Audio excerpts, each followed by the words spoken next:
नमस्ते दोस्तों, तो आज आपको एक बड़ी अनोखी कहानी सुनाऊंगा जो कि रामायण की उत्तरकांड से जुड़ी है। तो आइए जानते हैं आखिर श्री राम ने अपने शरीर को क्यों त्याग दिया तथा कृपा करके कहानी पूरा देखें तथा चैनल को सब्सक्राइब जरूर करें ताकि और भी धार्मिक कहानियां सबसे पहले आप तक पहुँचे। धन्यवाद। तो सुनिए।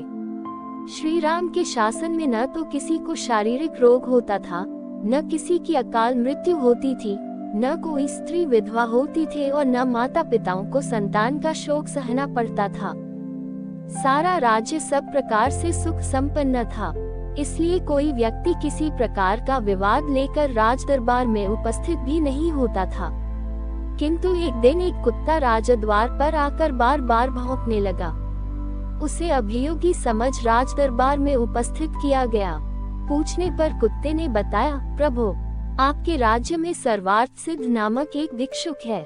उसने आज अकारण मुझ पर प्रहार करके मेरा मस्तक फाड़ दिया है, इसलिए मैं इसका न्याय चाहता हूँ। कुत्ते की बात सुनकर उस भिक्षुक ब्राह्मण को बुलवाया गया। ब्राह्मण के आने पर राजा रामचंद्र ने पूछा, विप्रवर, क्या आपने इस कुत्ते के सिर पर घातक प्रहार किया था? यदि किया था तो इसका क्या कारण है? वैसे ब्राह्मण को अकारण क्रोध आना तो नहीं चाहिए। महाराज की बात सुनकर सर्वार्थ सिद्ध बोले, प्रभु, ये सही है कि मैंने इस कुत्ते को डंडे से मारा था। उस समय मेरा मन क्रोध से भर गया था। बात ये थी, कल मेरे भिक्षाटन का समय बीत चुका था, तो भी भूख के कारण मैं भिक्षा के लिए द्वार द्वार पर भटक रहा था। उस समय ये कुत्ता बीच में आ खड़ा हुआ। मैं भूखा तो था ही, अतएव मुझे क्रोध आ गया और मैंने इसके सिर पर डंडा मार दिया। मैं अपराधी हूँ, मुझे दंड दीजिए। आपसे दंड पाकर मुझे नरक यातना नहीं भोगनी पड़ेगी। जब राजा राम ने सभासदों से उसे दंड देने के विषय में परामर्श किया तो उन्होंने कहा, राजन, ब्राह्मण दंड द्वारा अवध्य है, इसे शारीरिक दंड नहीं दिया जा सकता और यह इतना निर्धन है कि आर्थिक दंड का भार भी नहीं उठा सकेगा। ये सुनकर कुत्ते ने कहा, महाराज, यदि आप आज्ञा दे तो मैं इसके दंड के बारे में एक सुझाव दूं। मेरे विचार से इसे महंत बना दिया जाए। यदि आप इसे कालजा के किसी मठ का मठाधीश बना दे तो ये दंड इसके लिए सबसे उचित होगा। कुत्ते का सुझाव मानकर श्री राम ने उसे मठाधीश बना दिया और वह हाथी पर बैठकर वहां से प्रसन्नता पूर्वक चला गया। उसके जाने के पश्चात एक मंत्री ने कहा, प्रभु, ये तो उसके लिए उपहार हुआ, दंड नहीं। मंत्री की बात सुनकर श्री राम ने कहा, मंत्रीवर, यह उपहार नहीं, दंड ही है। इसका रहस्य तुम नहीं समझ सके हो। फिर कुत्ते से बोले, श्वानराज, तुम इन्हें इस दंड का रहस्य बताओ। राघव की बात सुनकर कुत्ता बोला, रघुनंदन, पिछले जन्म में मैं कालजा के एक मठ का अधिपति था। वहाँ मैं सदैव शुभ कर्म किया करता था, फिर भी मुझे कुत्ते की योनि मिली। ये तो अत्यंत क्रोधी है, इसका अंत मुझसे भी अधिक खराब होगा। मठाधीश ब्राह्मणों और देवताओं के निमित्त दिए गए द्रव्य का उपभोग करता है, इसलिए वह पाप का भागी बनता है। ये रहस्य बताकर कुत्ता वहाँ से चला गया। एक दिन जब श्री राम अपने दरबार में बैठे थे तो यमुना तट निवासी कुछ ऋषि महर्षि च्यवन ऋषि जी के साथ दरबार में पधारे। कुशल क्षेम के पश्चात उन्होंने बताया, महाराज, इस समय हम बड़े दुखी हैं। लवन नामक एक भयंकर राक्षस ने यमुना तट पर भयंकर उत्पात मचा रखा है। उसके अत्याचारों से त्राण पाने के लिए हम बड़े बड़े राजाओं के पास गए, परंतु कोई भी हमारी रक्षा न कर सका। आपकी यशोगाथा सुनकर अब हम आपकी शरण आए हैं। हमें आशा है आप निश्चय ही हमारा भय दूर करेंगे। ऋषियों के यह वचन सुनकर सत्य प्रतिज्ञ श्री राम बोले, हे महर्षियों, ये समस्त राज्य और मेरे प्राण भी आपके लिए ही हैं। मैं आपको वचन देता हूँ कि मैं उस दुष्ट के वध का उपाय शीघ्र ही करूँगा। आप मुझे उसके विषय में विस्तार से बताएं। च्यवन ऋषि बोले, हे राजन, सतयुग में लीला नामक दैत्य का पुत्र मधु बड़ा शक्तिशाली और बुद्धिमान राक्षस था। उसने भगवान शंकर की तपस्या करके उनसे अपने तथा अपने वंश के लिए एक ऐसा शूल प्राप्त किए था जो शत्रु का विनाश करके वापस उसके पास आ जाता था। उन्होंने ये भी वर दिया कि जिसके हाथ में जब तक ये शूल रहेगा तब तक वह अभ्य रहेगा। उसी मधु का पुत्र लवन है जो अत्यंत दुष्टात्मा है और उस शूल के बल पर निरंतर हमें कष्ट देता है। वह प्रायः किसी न किसी ऋषि, मुनि, तपस्वी को अपने आहार बनाता है। वन के प्राणियों, मनुष्यादि किसी को भी वह नहीं छोड़ता। ये सुनकर राम ने सब भाइयों को बुलाकर पूछा, इस राक्षस को मारने का भार कौन अपने ऊपर लेना चाहता है? ये सुनकर शत्रुघ्न बोले, प्रभु, लक्ष्मण ने आपके साथ रहते हुए बहुत से राक्षसों का संहार किया है। भैया भरत ने भी आपकी अनुपस्थिति में नंदीग्राम में रहते हुए अनेक दैत्यों को मौत के घाट उतारा है। इसलिए लवणासुर के वध का कार्य मुझे सौंपने की कृपा करें। श्री राम बोले, ठीक है, तुम ही लवणासुर का संहार करो और उसे मार के मधुपुर में अपना राज्य स्थापित करो। मैं तुम्हें वहाँ का राज सिंहासन सौंपता हूँ। फिर उन्होंने शत्रुघ्न को एक अद्भुत अमोघ बाण देकर कहा, इस अद्भुत बाण से ही मधु और कैटब नामक राक्षसों का विष्णु ने वध किया था। इससे लवणासुर अवश्य मारा जाएगा। एक बात का ध्यान रखना कि वह अपने शूल को महल के अंदर एक प्रकोष्ठ में रखकर नित्य उसका पूजन करता है। जब वह तुम्हें अपने महल के बाहर दिखाई दे तभी तुम उसे युद्ध के लिए ललकारना।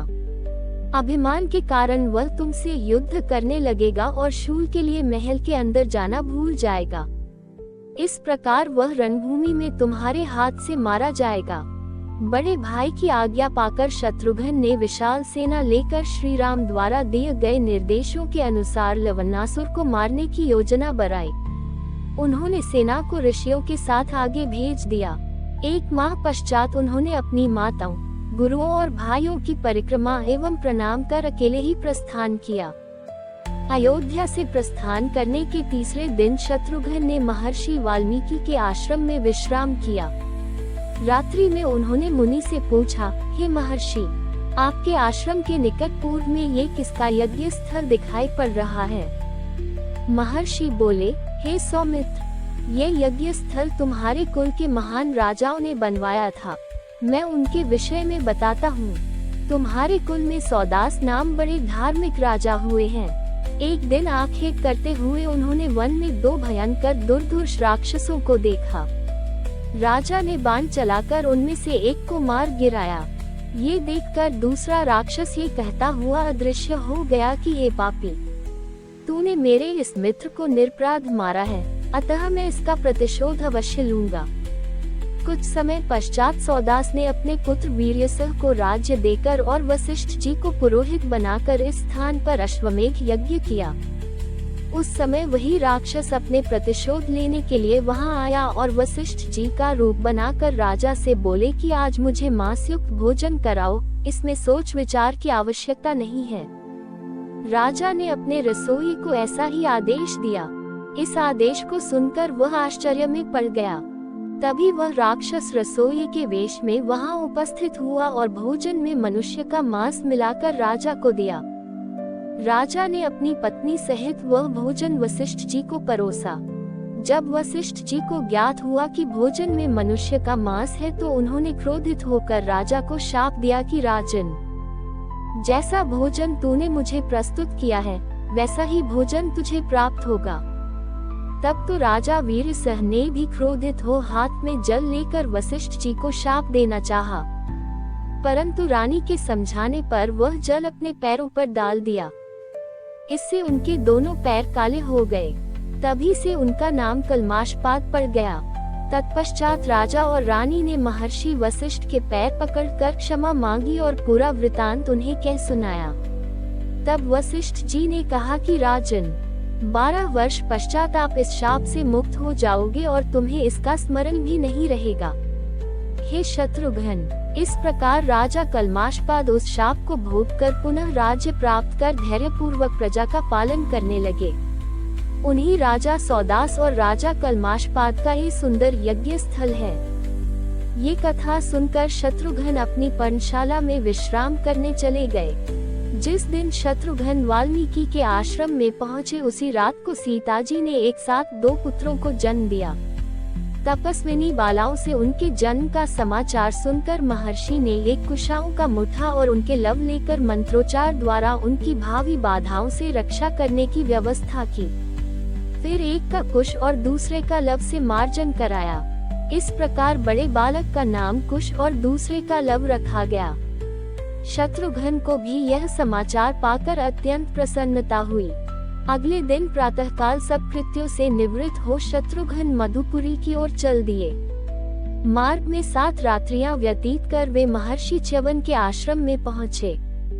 अगले दिन प्रातःकाल होने पर जब लवणासुर अपने पुर से बाहर निकला, तभी शत्रुघ्न हाथ में धनुष बाण ले मधुपुरी को घेर कर खड़े हो गए। दोपहर होने पर वह क्रूर राक्षस हजारों मरे हुए जीवों को लेकर वहां आया तो शत्रुघ्न ने उसे द्वंद्व युद्ध के लिए ललकारा। अभिमानी लवण तत्काल उनसे युद्ध करने के लिए तैयार हो गया और बोला, तेरे भाई ने रावण को मारा था जो मेरी मौसी शूर्पणखा का भाई था। आज मैं उसका बदला तुझसे लूंगा। तुझे पता नहीं, अब तक मैं बड़े बड़े शूरवीरों को धराशायी कर चुका हूँ, तेरी भला क्या गिनती है। ये सुनकर शत्रुघ्न बोले, नराधम, जब तूने उन वीरों को धराशायी किया होगा तब शत्रुघ्न का जन्म नहीं हुआ था। आज मैं तुझे अपने तीक्ष्ण बाणों से सीधा यमलोक का रास्ता दिखाऊंगा। ये सुनते ही लवण ने क्रोध कर एक वृक्ष उखाड़ कर शत्रुघ्न को मारा, परंतु उन्होंने मार्ग में ही उसके सैकड़ों टुकड़े कर दिए। फिर उन्होंने उस पर बाणों की झड़ी लगा दी, किंतु लवण इस आक्रमण से तनिक भी विचलित नहीं हुआ। उल्टे उसने शीघ्रता से एक भारी वृक्ष उखाड़कर उनके सिर पर मारा, जिससे उन्हें क्षणिक मूर्छा आ गई। मूर्छित शत्रुघ्न को मरा हुआ समझ वह अपना आहार जुटाने और सैनिकों को खाने लग गया, अपना शूल लेने नहीं गया। मूर्छा भंग होते ही शत्रुघ्न ने रघुनाथ जी द्वारा दिया हुआ अमोघ बाण लेकर उसके वक्षस्थल पर छोड़ दिया। वह बाण लवण का हृदय चीरता हुआ रसातल में घुस गया और फिर शत्रुघ्न के पास लौट आया। उधर लवणासुर ने भयंकर चीत्कार करके अपने प्राण त्याग दिए। शत्रुघ्न ने उस नगर को फिर से बसाकर उसका नाम मधुपुरी रखा। थोड़े ही दिनों में नगर सब प्रकार से सुख संपन्न हो गया। इस नगर को नवीन रूप पाने में 12 वर्ष लग गए। फिर एक सप्ताह के लिए शत्रुघ्न अयोध्या चले गए। एक दिन श्री राम अपने दरबार में बैठे थे, तभी एक बूढ़ा ब्राह्मण अपने मरे हुए पुत्र का शव लेकर राजद्वार पर आया और हा पुत्र कहकर विलाप करते हुए कहने लगा, मैंने पूर्व जन्म में कौन से पाप किए थे जिससे मुझे अपनी आंखों से अपने इकलौते पुत्र की मृत्यु देखनी पड़ी। केवल 13 वर्ष 10 महीने और 20 दिन की आयु में ही तू मुझे छोड़कर सिधार गया। मैंने इस जन्म में कोई पाप या मिथ्या भाषण भी नहीं किया। फिर तेरी अकाल मृत्यु क्यों हुई? इस राज्य में ऐसी दुर्घटना पहले कभी नहीं हुई। निसंदेह ये श्री राम के ही किसी दुष्कर्म का फल है। उनके राज्य में ऐसी दुर्घटना घटी है। यदि श्री राम ने तुझे जीवित नहीं किया तो हम स्त्री पुरुष यही राजद्वार पर भूखे प्यासे रहकर अपने प्राण त्याग देंगे। श्री राम, फिर तुम इस ब्रह्महत्या का पाप लेकर सुखी रहना। राजा के दोष से जब प्रजा का विधिवत पालन नहीं होता तभी प्रजा को ऐसी विपत्तियों का सामना करना पड़ता है। इससे स्पष्ट है कि राजा से ही कहीं कोई अपराध हुआ है। इस प्रकार की बातें करता हुआ वह विलाप करने लगा। जब श्री रामचंद्र जी इस विषय पर मनन कर रहे थे तभी वशिष्ठ जी 8 ऋषि मुनियों के साथ दरबार में पधारे। उनमें नारद जी भी थे। श्री राम ने जब ये समस्या उनके सम्मुख रखी तो नारद जी बोले, राजन, जिस कारण से इस बालक की अकाल मृत्यु हुई वह मैं आपको बताता हूँ।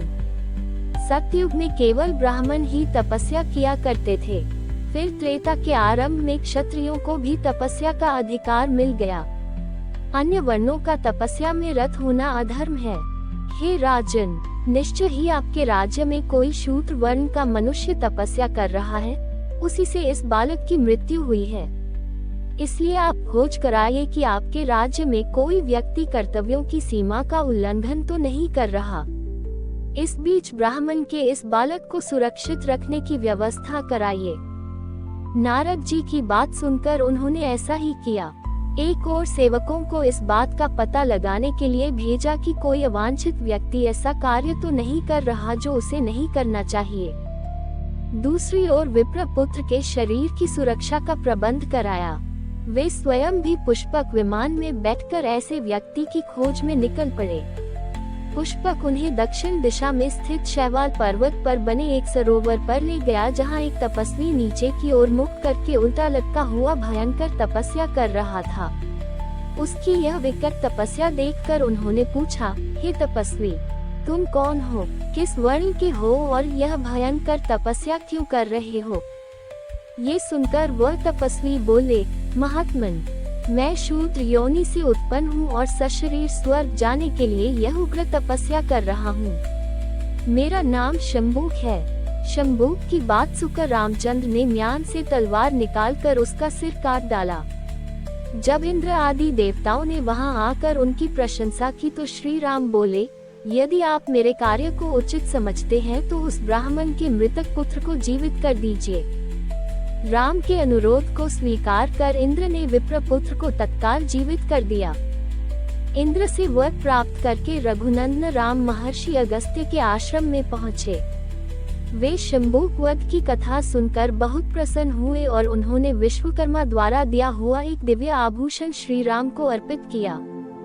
वह आभूषण सूर्य के समान दीप्तिमान, दिव्य, विचित्र तथा अद्भुत था। उसे देखकर श्री राम ने महर्षि अगस्त्य से पूछा, मुनिव, विश्वकर्मा का यह अद्भुत आभूषण आपके पास कहाँ से आया? जब यह आभूषण इतना विचित्र है तो इसकी कथा भी विचित्र ही होगी। ये जानने का मेरे मन में कौतूहल हो रहा है। श्री राम की जिज्ञासा और कौतूहल को शांत करने के लिए महर्षि ने कहा, प्राचीन काल में एक बहुत विस्तृत वन था जो चारों ओर 100 योजन तक फैला हुआ था, परंतु उस वन में कोई प्राणी पशु पक्षी तक भी नहीं रहता था। उसमें एक मनोहर सरोवर भी था। उस स्थान को पूर्णतया एकांत पाकर मैं वहां तपस्या करने के लिए चला गया था। सरोवर के चारों ओर चक्कर लगाने पर मुझे एक पुराना विचित्र आश्रम दिखाई दिया। उसमें एक भी तपस्वी नहीं था। मैंने रात्रि वहीं विश्राम किया। जब मैं प्रातःकाल स्नानादि के लिए सरोवर की ओर जाने लगा तो मुझे सरोवर के तट पर हृष्ट पुष्ट निर्मल शव दिखाई दिया। मैं आश्चर्य से वहां बैठकर उस शव के विषय में विचार करने लगा। थोड़ी देर पश्चात वहां एक दिव्य विमान उतरा जिस पर एक सुंदर देवता विराजमान था। उसके चारों ओर सुंदर वस्त्राभूषणों से अलंकृत अनेक अप्सराएं बैठी थीं। उनमें से कुछ उन पर चंवर डुला रही थीं। फिर वह देवता सहसा विमान से उतरकर उस शव के पास आया और उसने मेरे देखते ही देखते उस शव को खाकर फिर सरोवर में जाकर हाथ मुंह धोने लगा। जब वह पुनः विमान पर चढ़ने लगा तो मैंने उसे रोककर पूछा कि हे तेजस्वी पुरुष, कहाँ आपका ये देवों में सौम्य रूप और कहाँ ये घृणित आहार? मैं इसका रहस्य जानना चाहता हूँ। मेरे विचार से आपको ये घृणित कार्य नहीं करना चाहिए था। मेरी बात सुनकर वह दिव्य पुरुष बोला कि मेरे महायशस्वी पिता विदर्भ देश के पराक्रमी राजा थे। उनका नाम सुदेव था। उनकी 2 पत्नियां थीं जिनसे 2 पुत्र उत्पन्न हुए। एक का नाम था श्वेत और दूसरे का सुर्त। मैं श्वेत हूँ। पिता की मृत्यु के बाद मैं राजा बना और धर्मानुकूल राज्य करने लगा। एक दिन मुझे अपनी मृत्यु की तिथि का पता चल गया और मैं सुर्त को राज्य देकर इसी वन में तपस्या करने के लिए चला आया। दीर्घ काल तक तपस्या करके मैं ब्रह्मलोक को प्राप्त हुआ, परंतु अपनी भूख प्यास पर विजय प्राप्त न कर सका। जब मैंने ब्रह्मा जी से कहा तो वे बोले कि तुम मृत्युलोक में जाकर अपने ही शरीर का नित्य भोजन किया करो। यही तुम्हारा उपचार है, क्योंकि तुमने किसी को कभी कोई दान नहीं दिया, केवल अपने ही शरीर का पोषण किया है। ब्रह्मलोक भी तुम्हें तुम्हारी तपस्या के कारण ही प्राप्त हुआ है। जब कभी महर्षि अगस्त्य उस वन में पधारेंगे तभी तुम्हें भूख प्यास से छुटकारा मिल जाएगा। अब आप मुझे मिल गए हैं, अतएव आप मेरा उद्धार करें और मेरा उद्धार करने के प्रतिदान स्वरूप ये दिव्य आभूषण ग्रहण करें। यह आभूषण दिव्य वस्त्र, स्वर्ण, धन आदि देने वाला है। इसके साथ मैं अपनी संपूर्ण कामनाएं आपको समर्पित कर रहा हूँ। मेरे आभूषण लेते ही राजर्षि श्वेत पुनर्तः तृप्त होकर स्वर्ग को प्राप्त हुए और वह शब्द भी लुप्त हो गया। महर्षि अगस्त्य से श्वेत की कथा सुनकर श्री रामचंद्र ने पूछा, मुनिराज, कृपया ये और बताइए कि जिस भयंकर वन में विदर्भराज श्वेत तपस्या करते थे, वह वन पशु पक्षियों से रहित क्यों हो गया था? रघुनाथ जी की जिज्ञासा सुनकर महर्षि अगस्त्य ने बताया, सत्युग की बात है, जब इस पृथ्वी पर मनु के पुत्र इक्ष्वाकु राज्य करते थे। राजा इक्ष्वाकु के 100 पुत्र उत्पन्न हुए। उन पुत्रों में सबसे छोटा मूर्ख और उद्दंड था। इक्ष्वाकु समझ गए कि इस मंद बुद्धि पर कभी न कभी दंडपात अवश्य होगा, इसलिए वे उसे दंड के नाम से पुकारने लगे। जब वह बड़ा हुआ तो पिता ने उसे विंध्य और शैवल पर्वत के बीच का राज्य दे दिया। दंड ने उस स्थान का नाम मधुमंत रखा और शुक्राचार्य को अपना पुरोहित बनाया। एक दिन राजा दंड भ्रमण करता हुआ शुक्राचार्य के आश्रम की ओर जा निकला। वहां उसने शुक्राचार्य की अत्यंत लावण्यमयी कन्या अर्जा को देखा। वह कामपीड़ित होकर उसके साथ बलात्कार करने लगा। जब शुक्राचार्य ने अर्जा की दुर्दशा देखी तो उन्होंने शाप दिया कि दंड 7 दिन के अंदर अपने पुत्र, सेना आदि सहित नष्ट हो जाए। इंद्र ऐसी भयंकर धूल की वर्षा करेंगे जिससे उसका संपूर्ण राज्य ही नहीं, पशु पक्षी तक नष्ट हो जाएंगे। फिर अपनी कन्या से उन्होंने कहा कि तू इसी आश्रम में इस सरोवर के निकट रहकर ईश्वर की आराधना और अपने पाप का प्रायश्चित कर। जो जीव इस अवधि में तेरे पास रहेंगे वे धूल की वर्षा से नष्ट नहीं होंगे। शुक्राचार्य के शाप के कारण दंड, उसका राज्य और पशु पक्षी आदि सब नष्ट हो गए। तभी से यह भूभाग दंडकारण्य कहलाता है। ये वृतांत सुनकर श्री राम विश्राम करने चले गए। दूसरे दिन प्रातःकाल वे वहां से विदा हो गए।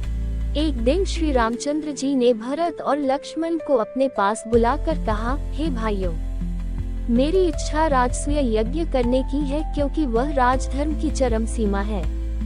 इस यज्ञ से समस्त पाप नष्ट हो जाते हैं तथा अक्षय और अविनाशी फल की प्राप्ति होती है। अतः तुम दोनों विचार कर कहो कि इस लोक और परलोक के कल्याण के लिए क्या ये यज्ञ उत्तम रहेगा। बड़े भाई के ये वचन सुनकर धर्मात्मा भरत बोले, महाराज, इस पृथ्वी पर सर्वोत्तम धर्म, यश और स्वयं ये पृथ्वी आप ही में प्रतिष्ठित है। आप ही इस संपूर्ण पृथ्वी और इस पर रहने वाले समस्त राजा भी आपको पितृतुल्य मानते हैं। अतः आप ऐसा यज्ञ किस प्रकार कर सकते हैं जिससे इस पृथ्वी के सब राजवंशों और वीरों का हमारे द्वारा संहार होने की आशंका हो। भरत के युक्तियुक्त वचन सुनकर श्री राम बहुत प्रसन्न हुए और बोले, भरत, तुम्हारा सत्य परामर्श धर्म संगत और पृथ्वी की रक्षा करने वाला है। तुम्हारा यह उत्तम कथन स्वीकार कर मैं राजसूय यज्ञ करने की इच्छा त्याग देता हूँ। तत्पश्चात लक्ष्मण बोले, हे रघुनंदन, सब पापों को नष्ट करने वाला तो अश्वमेध यज्ञ भी है। यदि आप यज्ञ करना ही चाहते हैं तो इस यज्ञ को कीजिए। महात्मा इंद्र के विषय में ये प्राचीन वृतांत सुनने में आता है कि जब इंद्र को ब्रह्महत्या लगी थी तब वे अश्वमेध यज्ञ करके ही पवित्र हुए थे। श्री राम द्वारा पूरी कथा पूछने पर लक्ष्मण बोले, प्राचीन काल में वृत्रासुर नामक असुर पृथ्वी पर पूर्ण धार्मिक निष्ठा से राज्य करता था। एक बार वह अपने ज्येष्ठ पुत्र मधुरेश्वर को राज्य भार सौंपकर कठोर तपस्या करने वन में चला गया। उसकी तपस्या से इंद्र का भी आसन हिल गया। वह भगवान विष्णु के पास जाकर बोले कि प्रभु, तपस्या के बल से वृत्रासुर ने इतनी अधिक शक्ति संचित कर ली है कि मैं अब उस पर शासन नहीं कर सकता। यदि उसने तपस्या के फलस्वरूप कुछ शक्ति और बढ़ा ली तो हम सब देवताओं को सदा उसके अधीन रहना पड़ेगा। इसलिए प्रभु, आप कृपा करके संपूर्ण लोगों को उसके आधिपत्य से बचाइए। किसी भी प्रकार उसका वध कीजिए। देवराज इंद्र की यह प्रार्थना सुनकर भगवान विष्णु बोले कि यह तो तुम जानते हो देवराज, मुझे वृत्रासुर से स्नेह है, इसलिए मैं उसका वध नहीं कर सकता, परंतु तुम्हारी प्रार्थना भी मैं अस्वीकार नहीं कर सकता। इसलिए मैं अपने तेज को 3 भागों में इस प्रकार विभाजित कर दूंगा जिससे तुम स्वयं वृत्रासुर का वध कर सको। मेरे तेज का एक भाग तुम्हारे अंदर प्रवेश करेगा, दूसरा तुम्हारे वज्र में और तीसरा पृथ्वी में, ताकि वह वृत्रासुर के धराशायी होने पर उसका भार सहन कर सके। भगवान से यह वरदान पाकर इंद्र देवताओं सहित उस वन में गए जहाँ वृत्र तपस्या कर रहा था। अवसर पाकर इंद्र ने अपने शक्तिशाली वज्र वृत्रासुर के मस्तक पर दे मारा। इससे वृत्र का सिर कटकर अलग जा पड़ा। सिर कटते ही इंद्र सोचने लगे, मैंने एक निरपराध व्यक्ति की हत्या करके भारी पाप किया है। ये सोचकर वे किसी अंधकारमय स्थान में जाकर प्रायश्चित करने लगे। इंद्र के लोप हो जाने पर देवताओं ने विष्णु भगवान से प्रार्थना की कि हे दीन बंधु, वृत्रासुर मारा तो आपके तेज से गया है, परंतु ब्रह्म हत्या का पाप इंद्र को भुगतना पड़ रहा है, इसलिए आप उनके उद्धार का कोई उपाय बताइए। ये सुनकर विष्णु बोले कि यदि इंद्र अश्वमेघ यज्ञ करके मुझ यज्ञ पुरुष की आराधना करेंगे तो वे निष्पाप होकर देवेंद्र पद को प्राप्त कर लेंगे। इंद्र ने ऐसा ही किया और अश्वमेघ यज्ञ के प्रताप से उन्होंने ब्रह्म हत्या से मुक्ति प्राप्त की। जब लक्ष्मण ने अश्वमेघ यज्ञ के विशेष आग्रह किया तो श्री रामचंद्र जी अत्यंत प्रसन्न हुए और बोले, हे सौम्य, इस विषय में मैं तुम्हें राजा इल की कथा सुनाता हूँ। प्रजापति कर्दम के पुत्र इल वाहलिक देश के राजा थे। एक समय शिकार खेलते हुए वे उस स्थान पर जा पहुँचे जहाँ स्वामी कार्तिकेय का जन्म हुआ था और भगवान शंकर अपने सेवकों के साथ पार्वती का मनोरंजन करते थे। उस प्रदेश में शिव की माया से सभी प्राणी स्त्री वर्ग के हो गए थे। नर, पशु, पक्षी या मनुष्य कोई भी दृष्टिगत नहीं होता था। राजा इल ने भी सैनिकों सहित स्वयं को वहां स्त्री रूप में परिणत होते देखा। इससे भयभीत होकर वे शंकर जी के शरणागत हुए और उनसे पुरुषत्व प्रदान करने की प्रार्थना करने लगे। जब भगवान शंकर ने उनकी प्रार्थना स्वीकार नहीं की तो उन्होंने व्याकुल होकर गिड़गिड़ाकर उमा से प्रार्थना की। इससे प्रसन्न होकर उमा ने कहा कि मैं भगवान शंकर की केवल अर्धांगिनी हूँ, इसलिए मैं तुम्हें तुम्हारे जीवन के केवल आधे काल के लिए पुरुष बना सकती हूँ। बोलो, तुम अपनी आयु के पूर्वार्ध के लिए पुरुषत्व चाहते हो या उत्तरार्ध के लिए? इल कुछ क्षण सोचकर बोले कि देवी, ऐसा कर दीजिए कि मैं एक मास पुरुष और एक मास स्त्री रहा करूं। पार्वती जी ने तथास्तु कहकर उनकी इच्छा पूरी कर दी। इस वरदान के फलस्वरूप इल प्रथम मास में त्रिभुवन सुंदरी नारी बन गए तथा इल से इला कहलाने लगे। इल लोक क्षेत्र से निकलकर उस सरोवर पर पहुँचे जहाँ सोमपुत्र बुद्ध तपस्या कर रहे थे। इला पर दृष्टि पड़ते ही बुद्ध उस पर आसक्त हो गए एवं उसके साथ रमण करने लगे। उन्होंने राजा के साथ आए स्त्री रूपी सैनिकों का वृतांत जानकर उन्हें किन्पुरुषी किन्नरी होकर पर्वत के किनारे रहने का निर्देश दिया। उन्होंने आग्रह करके इल को 1 वर्ष के लिए वहीं रोक लिया। 1 मास पश्चात इला ने इल के रूप में पुरुषत्व प्राप्त किया। अगले मास वे फिर नारी बन गए। इसी प्रकार यह क्रम चलता रहा और 9वें मास में इला ने पुरुरवा को जन्म दिया। अंत में इल को इस रूप परिवर्तन से मुक्ति दिलाने के लिए बुद्ध ने महात्माओं से विचार विमर्श करके शिव जी को विशेष प्रिय लगने वाला अश्वमेघ यज्ञ कराया। इससे प्रसन्न होकर शिव जी ने राजा इल को स्थायी रूप से पौरुष प्रदान किया। श्री रामचंद्र जी बोले, हे महाबाहु, वास्तव में अश्वमेघ यज्ञ अमित प्रभाव वाला है। सब भाइयों के आग्रह को मानकर रामचंद्र जी ने वशिष्ठ, वामदेव, जाबाली, कश्यप आदि ऋषियों को बुलाकर परामर्श किया। उनकी स्वीकृति मिल जाने पर वानर राज सुग्रीव को संदेश भेजा गया कि वे विशाल वानर सेना के साथ यज्ञोत्सव में भाग लेने के लिए आवे। फिर विभीषण सहित अन्य राज महाराजाओं को भी इसी प्रकार के संदेश और निमंत्रण भेजे गए। संसार भर के ऋषि महर्षियों को भी सपरिवार आमंत्रित किया गया। कुशल कलाकारों द्वारा नैमिषारण्य में गोमती तट पर विशाल एवं कलापूर्ण यज्ञ मंडप बनाने की व्यवस्था की गई। विशाल हवन सामग्री के साथ आगंतुकों के भोजन, निवास आदि के लिए बहुत बड़े पैमाने पर प्रबंध किया गया। नैमिषारण्य में दूर दूर तक बड़े बड़े बाजार लगवाए गए। सीता की सुवर्णमय प्रतिमा बनवाई गई। लक्ष्मण को एक विशाल सेना और शुभ लक्षणों से संपन्न कृष्ण वर्ण अश्व के साथ विश्व भ्रमण के लिए भेजा गया। देश देश के राजाओं ने श्री राम को अद्भुत उपहार भेंट करके अपने पूर्ण सहयोग का आश्वासन दिया। आगत याचकों को मनचाही वस्तुएं संकेत मात्र से ही दी जा रही थी। उस यज्ञ को देखकर ऋषि मुनियों का कहना था कि ऐसा यज्ञ पहले कभी नहीं हुआ। ये यज्ञ 1 वर्ष से भी अधिक समय तक चलता रहा। इस यज्ञ में सम्मिलित होने के लिए महर्षि वाल्मीकि भी अपने शिष्यों सहित पधारे। जब उनके निवास की समुचित व्यवस्था हो गई तो उन्होंने अपने 2 शिष्यों लव और कुश को आज्ञा दी कि वे दोनों भाई नगर में सर्वत्र घूमकर रामायण काव्य का गान करें। उनसे ये भी कहा कि जब तुमसे कोई पूछे कि तुम किसके पुत्र हो तो तुम केवल इतना कहना कि हम ऋषि वाल्मीकि के शिष्य हैं। यह आदेश पाकर सीता के दोनों पुत्र रामायण का सस्वर गान करने के लिए चल पड़े। जब लव कुश अपने रामायण गान से पूर्ववासियों एवं आगंतुकों का मन मोहने लगे तब एक दिन श्री राम ने उन दोनों बालकों को अपनी राजसभा में बुलाया। उस समय राजसभा में श्रेष्ठ न्यायिक, दर्शन एवं कल्पसूत्र के विद्वान, संगीत तथा छंद कला मर्मज्ञ, विभिन्न शास्त्रों के ज्ञाता, ब्रह्मवेता आदि मनीषी विद्यमान थे। लव कुश को देखकर सबको ऐसा प्रतीत होता था मानो दोनों श्री राम के ही प्रतिरूप हैं। यदि इनके सिर पर जटाजूट और शरीर पर वल्कल न होते तो इनमें और श्री राम में कोई अंतर दिखाई न देता। दोनों भाइयों ने अपराह्न तक प्रारंभिक 20 सर्गों का गान किया और उस दिन का कार्यक्रम समाप्त किया। पाठ समाप्त होने पर श्री राम ने भरत को आदेश दिया कि दोनों भाइयों को 18,000 स्वर्ण मुद्राएं दी जाएं, किंतु लव कुश ने उसे लेने से इनकार कर दिया और कहा कि हम वनवासी हैं, हमें धन की क्या आवश्यकता है। इससे श्री राम सहित सब श्रोताओं को भारी आश्चर्य हुआ। उन्होंने पूछा, ये काव्य किसने लिखा है और इसमें कितने श्लोक हैं?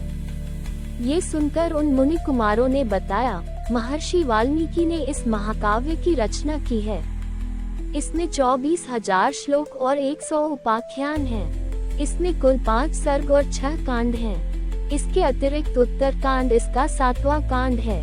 आपका चरित्र ही इस महाकाव्य का विषय है। ये सुनकर रघुनाथ जी ने यज्ञ समाप्त होने के पश्चात संपूर्ण महाकाव्य सुनने की इच्छा प्रकट की। इस काव्य कथा को सुनकर उन्हें पता चला कि कुश और लव सीता के ही सुपुत्र हैं। सीता के त्याग और तपस्या का वृतांत सुनकर रामचंद्र जी ने अपने विशिष्ट दूत के द्वारा महर्षि वाल्मीकि के पास संदेश भिजवाया, यदि सीता का चरित्र शुद्ध है और वे आपकी अनुमति ले यहाँ आकर जन समुदाय में अपनी शुद्धता प्रमाणित करें और मेरा कलंक दूर करने के लिए शपथ करें तो मैं उनका स्वागत करूँगा। ये संदेश सुनकर वाल्मीकि ने कहलवाया, ऐसा ही होगा। सीता वही करेंगी जो श्री राम चाहेंगे, क्योंकि पति स्त्री के लिए परमात्मा होता है। यह उत्तर पाकर सीता शपथ के अवसर पर राजा राम ने सब ऋषि मुनियों, नगर वासियों आदि को उस समय सभागार में उपस्थित रहने के लिए निमंत्रित किया। दूसरे दिन सीता जी का शपथ ग्रहण देखने के लिए नाना देशों से पधारे ऋषि मुनि, विद्वान, नागरिक सहस्त्रों की संख्या में उस सभा भवन में आकर उपस्थित हो गए। निश्चित समय पर वाल्मीकि सीता को लेकर आए। आगे आगे महर्षि वाल्मीकि थे और उनके पीछे दोनों हाथ जोड़े, नेत्रों में आंसू बहाती सीता आ रही थी। वे मन ही मन श्री राम का चिंतन कर रही थीं। उस समय महर्षि के पीछे आती हुई सीता इस प्रकार जान पड़ती थी मानो सृष्टिकर्ता ब्रह्मा जी के पीछे श्रुति चली आ रही हो। काषाय वस्त्रधारिणी सीता की दीनहीन दशा देखकर वहां उपस्थित सभी लोगों का हृदय दुख से भर आया और वे शोक से विकल हो आंसू बहाने लगे। वाल्मीकि बोले, श्री राम, मैं तुम्हें विश्वास दिलाता हूँ कि सीता पवित्र और सती है। कुश और लव आपके ही पुत्र हैं। मैं कभी मिथ्या भाषण नहीं करता। यदि मेरा कथन मिथ्या हो तो मेरी संपूर्ण तपस्या निष्फल हो जाए।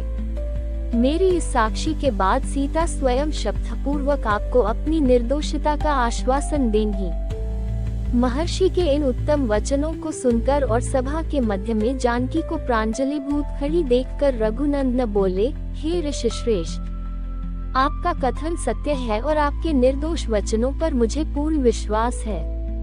वास्तव में वैदेही ने अपनी सच्चरित्रता का विश्वास मुझे अग्नि के समक्ष दिला दिया था, परंतु लोकापवाद के कारण ही मुझे इन्हें त्यागना पड़ा। आप मुझे इस अपराध के लिए क्षमा करें। तत्पश्चात श्री राम सभी ऋषि मुनियों, देवताओं और उपस्थित जनसमूह को लक्ष्य करके बोले, हे मुनि एवं विज्ञजनों, मुझे महर्षि वाल्मीकि जी के कथन पर पूर्ण विश्वास है, परंतु यदि सीता स्वयं सबके समक्ष अपनी शुद्धता का पूर्ण विश्वास दे तो मुझे प्रसन्नता होगी। राम का कथन समाप्त होते ही सीता हाथ जोड़कर नेत्र झुकाए बोली, मैंने अपने जीवन में यदि श्री रघुनाथ जी के अतिरिक्त कभी किसी दूसरे पुरुष का चिंतन न किया हो तो मेरी पवित्रता के प्रमाण स्वरूप भगवती पृथ्वी देवी अपनी गोद में मुझे स्थान दें। सीता के इस प्रकार शपथ लेते ही पृथ्वी फटी, उसमें से एक सिंहासन निकला, उसी के साथ पृथ्वी की अधिष्ठात्री देवी भी दिव्य रूप में प्रकट हुई। उन्होंने दोनों भुजाएं बढ़ाकर स्वागत पूर्वक सीता को उठाया और प्रेम से सिंहासन पर बिठा लिया। देखते देखते सीता सहित सिंहासन पृथ्वी में लुप्त हो गया। सारे दर्शक स्तब्ध से यह अभूतपूर्व दृश्य देखते रहे। संपूर्ण वातावरण मोहाच्छन्न सा हो गया। यज्ञ की समाप्ति पर सुग्रीव, विभीषण आदि सहित राजाओं तथा ऋषि मुनियों एवं निमंत्रित जनों को अयोध्यापति राम ने सब प्रकार से संतुष्ट कर विदा किया। इसके पश्चात उन्होंने राजकाज में मन लगाया। प्रजा का पालन करते हुए उन्होंने असंख्य यज्ञ एवं धार्मिक अनुष्ठान किए। उनके राज्य की महिमा दूर दूर तक फैल रही थी। प्रजा सब प्रकार से सुखी और संपन्न थी। पुत्रों एवं पौत्रों की समृद्धि एवं श्रद्धा से घिरी हुई माता कौशल्या ने इस संसार का त्याग किया। उनकी मृत्यु के पश्चात कैकेयी, सुमित्रा भी परलोकगामिनी हो गईं। भरत के पुत्र तक्ष और पुष्कल जब बड़े हुए तो कैकेयी नरेश तथा भरत के मामा युधाजित ने श्री राम के पास संदेश भेजा कि सिंधु नदी के दोनों तटों पर गंधर्व देश बसा हुआ है। उस प्रदेश में गंधर्वराज शैलुष अपने 3 करोड़ महापराक्रमी गंधर्वों के साथ राज्य करते हैं। यदि आप उस प्रदेश को जीतकर सिंधु देश के दोनों ओर के प्रांतों को तक्ष और पुष्कल को सौंप दे तो अति उत्तम हो। कैकेयी नरेश की आज्ञा को शिरोधार्य कर श्री राम ने भरत को गंधर्व देश पर आक्रमण का आदेश दिया। कैकेयी नरेश युधाजित भी अपनी सेना लेकर भरत के साथ आ मिले। दोनों सेनाओं ने मिलकर गंधर्वों की राजधानी पर धावा बोल दिया। दोनों ओर की सेनाएं भयंकर गर्जन तर्जन करती हुई परस्पर युद्ध करने लगी। देखते देखते समर भूमि में रक्त की नदियां बह गईं। सैनिकों के रूंड मुंड उस शोणित सरिता में जल जंतुओं की भांति बहते दिखाई देने लगे। 7 दिन तक ये भयानक युद्ध चलता रहा। अंतिम दिन वीर भरत ने संवर्त नामक अस्त्र का प्रयोग करके गंधर्व सेना का सर्वनाश कर दिया। इस प्रकार गंधर्वों को परास्त कर भरत ने 2 सुंदर नगरों की स्थापना की। एक का नाम तक्षशिला रखा और तक्ष को वहां का राजा बनाया। दूसरे का नाम पुष्कलावत रखकर उस पुष्कल को सौंप दिया। नए अधिपतियों के शासन में दोनों नगरों ने अभूतपूर्व उन्नति की। 5 वर्ष पश्चात भरत अयोध्या लौट आए। इसके पश्चात श्री रामचंद्र ने भरत के परामर्श से लक्ष्मण के पुत्र अंगद के लिए कारुमक में और चंद्रकांत के लिए चंद्रकांत नगर का निर्माण किया और उन्हें वहां का राजा बनाया। राजा काज की समुचित व्यवस्था करने के लिए उन्होंने अंगद के साथ लक्ष्मण को और चंद्रकांत के साथ भरत को भेजा, जो 1 वर्ष तक वहां का समुचित प्रबंध करके अयोध्या लौट आए। जब इस प्रकार राज्य करते हुए श्री रघुनाथ जी को बहुत वर्ष व्यतीत हो गए, तब एक दिन काल तपस्वी के वेश में राजा द्वार पर आया। उसने संदेश भिजवाया कि मैं महर्षि अतिबल का दूत हूँ और अत्यंत आवश्यक कार्य से श्री रामचंद्र जी से मिलना चाहता हूँ। संदेश पाकर राजचंद्र जी ने उसे तत्काल बुला भेजा। काल के उपस्थित होने पर श्री राम ने उन्हें सत्कार पूर्वक यथोचित आसन दिया और महर्षि अतिबल का संदेश सुनाने का आग्रह किया। ये सुनकर मुनिवेशधारी काल ने कहा, ये बात अत्यंत गोपनीय है। यहाँ हम दोनों के अतिरिक्त कोई तीसरा व्यक्ति नहीं रहना चाहिए। मैं आपको इसी शर्त पर उनका संदेश दे सकता हूँ कि यदि बातचीत के समय कोई व्यक्ति आ जाए तो आप उसका वध कर देंगे। श्री राम ने काल की बात मानकर लक्ष्मण से कहा, तुम इस समय द्वारपाल को विदा कर दो और स्वयं ड्योढ़ी पर जाकर खड़े हो जाओ। ध्यान रहे, इन मुनि के जाने तक कोई यहाँ आने न पाए। जो भी आएगा मेरे द्वारा मारा जाएगा। जब लक्ष्मण वहां से चले गए तो उन्होंने काल से महर्षि का संदेश सुनाने के लिए कहा। उनकी बात सुनकर काल बोला, मैं आपकी माया द्वारा उत्पन्न आपका पुत्र काल हूँ। ब्रह्मा जी ने कहलाया है कि आपने लोगों की रक्षा करने के लिए जो प्रतिज्ञा की थी वह पूरी हो गई। अब आपके स्वर्ग लौटने का समय हो गया है। वैसे आप अब भी यहाँ रहना चाहे तो आपकी इच्छा है। ये सुनकर श्री राम ने कहा, जब मेरा कार्य पूरा हो गया तो फिर मैं यहाँ रहकर क्या करूँगा। मैं शीघ्र ही अपने लोक को लौटूंगा। जब काल रामचंद्र जी से इस प्रकार वार्तालाप कर रहा था, उसी समय राजप्रासाद के द्वार पर महर्षि दुर्वासा रामचंद्र से मिलने आए। वे लक्ष्मण से बोले, मुझे तत्काल राघव से मिलना है। विलंब होने से मेरा काम बिगड़ जाएगा, इसलिए तुम उन्हें तत्काल मेरे आगमन की सूचना दो। लक्ष्मण बोले, वे इस समय अत्यंत व्यस्त हैं। आप मुझे आज्ञा दीजिए, जो भी कार्य हो मैं पूरा करूँगा। यदि उन्हीं से मिलना हो तो आपको 2 घड़ी प्रतीक्षा करनी होगी। ये सुनते ही मुनि दुर्वासा का मुख क्रोध से तमतमा आया और बोले, तुम अभी जाकर राघव को मेरे आगमन की सूचना दो। यदि तुम विलंब करोगे तो मैं शाप देकर समस्त रघुकुल और अयोध्या को अभी इसी क्षण भस्म कर दूंगा। ऋषि के क्रोधयुक्त वचन सुनकर लक्ष्मण सोचने लगे, चाहे मेरी मृत्यु हो जाए, रघुकुल का विनाश नहीं होना चाहिए। ये सोचकर उन्होंने रघुनाथ जी के पास जाकर दुर्वासा के आगमन का समाचार जा सुनाया। रामचंद्र जी काल को विदा कर महर्षि दुर्वासा के पास पहुँचे। उन्हें देखकर दुर्वासा ऋषि ने कहा, रघुनंदन, मैंने दीर्घ काल तक उपवास करके आज इसी क्षण अपना व्रत खोलने का निश्चय किया है। इसलिए तुम्हारे यहाँ जो भी भोजन तैयार हो तत्काल मंगाओ और श्रद्धा पूर्वक मुझे खिलाओ। रामचंद्र जी ने उन्हें सब प्रकार से संतुष्ट कर विदा किया। फिर वे काल की दिए गए वचन को स्मरण कर भावी भ्रातृवियोग की आशंका से अत्यंत दुखी हुए। अग्रज को दुखी देख लक्ष्मण बोले, प्रभु, ये तो काल की गति है। आप दुखी न हो और निश्चिंत होकर मेरा वध करके अपनी प्रतिज्ञा पूरी करें। लक्ष्मण की बात सुनकर वे और भी व्याकुल हो गए। उन्होंने गुरु वशिष्ठ तथा मंत्रियों को बुलाकर उन्हें संपूर्ण वृतांत सुनाया। ये सुनकर वशिष्ठ जी बोले, राघव, आप सबको शीघ्र ही यह संसार त्याग कर अपने अपने लोकों को जाना है। इसका प्रारंभ सीता के प्रस्थान से हो चुका है, इसलिए आप लक्ष्मण का परित्याग करके अपनी प्रतिज्ञा पूरी करें। प्रतिज्ञा नष्ट होने से धर्म का लोप हो जाता है। साधु पुरुषों का त्याग करना उनके वध करने के समान ही होता है। गुरु वशिष्ठ की सम्मति मानकर श्री राम ने दुखी मन से लक्ष्मण का परित्याग कर दिया। वहां से चलकर लक्ष्मण सरयू के तट पर आए। जल का आचमन कर हाथ जोड़ प्राणवायु को रोक उन्होंने अपने प्राण विसर्जन कर दिए। लक्ष्मण का त्याग करके अत्यंत शोक विह्वल हो रघुनंदन ने पुरोहित, मंत्रियों और नगर के श्रेष्ठ जनों को बुलाकर कहा, आज मैं अयोध्या के सिंहासन पर भरत का अभिषेक कर स्वयं वन को जाना चाहता हूँ। ये सुनते ही सबके नेत्रों से अश्रुधारा बह चली। भरत ने कहा, मैं भी अयोध्या में नहीं रहूंगा, मैं आपके साथ चलूंगा। आप कुश और लव का अभिषेक कीजिए। प्रजाजन भी कहने लगे कि हम सब भी आपके साथ चलेंगे। कुछ क्षण विचार करके उन्होंने दक्षिण कौशल का राज्य कुश को और उत्तर कौशल का राज्य लव को सौंपकर उनका अभिषेक किया।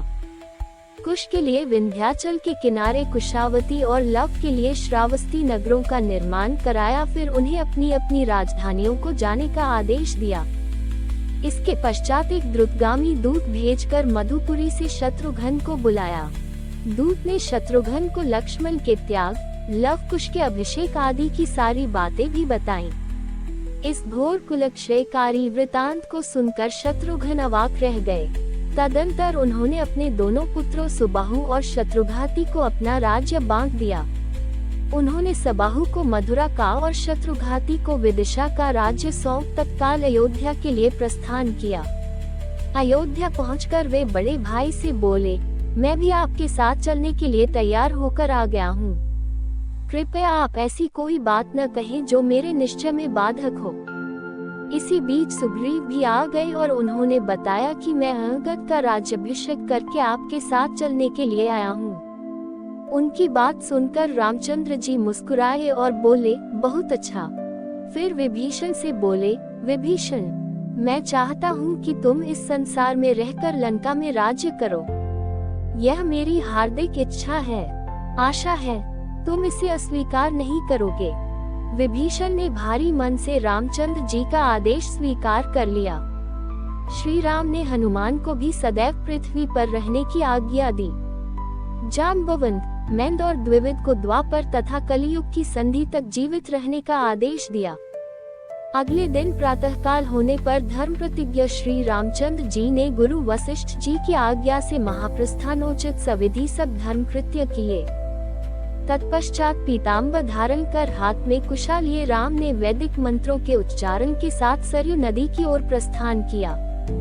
नंगे पैर चलते हुए वे सूर्य के समान प्रकाशमान मालूम पड़ रहे थे। उस समय उनके दक्षिण भाग में साक्षात लक्ष्मी, वाम भाग में भूदेवी और उनके समक्ष संहार शक्ति चल रही थी। उनके साथ बड़े बड़े ऋषि मुनि और समस्त ब्राह्मण मंडली थी। वे सब स्वर्ग का द्वार खुला देख उनके साथ चले जाते थे। उनके साथ उनके राजमहल के सभी आबालवृद्ध स्त्री पुरुष भी चल रहे थे। भरत व शत्रुघ्न भी अपने अपने रनवासों के साथ श्री राम के संग संग चल रहे थे। सब मंत्री तथा सेवकगण अपने परिवारों सहित उनके पीछे हो लिए। उन सब के पीछे मानो सारी अयोध्या ही चल रही थी। मस्त वृक्ष और वानर भी किलकारियां मारते, उछलते कूदते, दौड़ते हुए चले। इस समस्त समुदाय में कोई भी दुखी अथवा उदास नहीं था, बल्कि सभी इस प्रकार प्रफुल्लित थे जैसे छोटे बच्चे मनचाहा खिलौना पाने पर प्रसन्न होते हैं। इस प्रकार चलते हुए वे सरयू नदी के पास पहुँचे। उसी समय सृष्टिकर्ता ब्रह्मा जी सब देवताओं और ऋषियों के साथ वहां आ पहुँचे। श्री राम को स्वर्ग ले जाने के लिए करोड़ों विमान भी वहां उपस्थित हुए। उस समय समस्त आकाशमंडल दिव्य तेज से दमकने लगा। शीतल मंद सुगंधित वायु बहने लगी। आकाश में गंधर्व दुंदुभियां बजाने लगे, अप्सराएं नृत्य करने लगी और देवतागण फूल बरसाने लगे। श्री रामचंद्र जी ने सभी भाइयों और साथ में आए जन समुदाय के साथ पैदल ही सरयू नदी में प्रवेश किया। तब आकाश से ब्रह्मा जी बोले, हे राघव, हे विष्णु, आपका मंगल हो। हे विष्णु रूप रघुनंदन, आप अपने भाइयों के साथ अपने स्वरूप भूतलोक में प्रवेश करें। चाहे आप चतुर्भुज विष्णु रूप धारण करें और चाहे सनातन आकाश में अव्यक्त ब्रह्म रूप में रहें। पितामह ब्रह्मा जी की स्तुति सुनकर श्री राम वैष्णवी तेज में प्रविष्ट हो विष्णुमय हो गए। सब देवता, ऋषि मुनि, मरुदगण, इंद्र और अग्निदेव उनकी पूजा करने लगे। नाग, यक्ष, किन्नर, अप्सराएं तथा राक्षस आदि प्रसन्न हो उनकी स्तुति करने लगे। तभी विष्णु रूप श्री राम ब्रह्मा जी से बोले, हे सुव्रत, ये जितने भी जीव स्नेहवश मेरे साथ चले आए हैं, ये सब मेरे भक्त हैं। इस सब को स्वर्ग में रहने के लिए उत्तम स्थान दीजिए। ब्रह्मा जी ने उन सबको ब्रह्मलोक के समीप स्थित संतानक नामक लोक में भेज दिया। वानर और वृक्ष आदि जिन जिन देवताओं के अंश से उत्पन्न हुए थे, वे सब उन्हीं में लीन हो गए। सुग्रीव ने सूर्य मंडल में प्रवेश किया। उस समय जिसने भी सरयू में डुबकी लगाई वही शरीर त्याग कर परमधाम का अधिकारी हो गया। हमारी और भी आध्यात्मिक एवं अनोखी कहानियाँ देखने के लिए हमारे चैनल पर जाएं तथा धार्मिक एवं पौराणिक और भी रोचक भरी कहानियाँ हमारे चैनल पर है, कृपया जाके देखें तथा और भी रामायण की कहानियाँ डिस्क्रिप्शन बॉक्स में जाके देखें तथा हमारे चैनल को सब्सक्राइब करके रखें तथा वीडियो अच्छा लगे तो लाइक जरूर करें। धन्यवाद।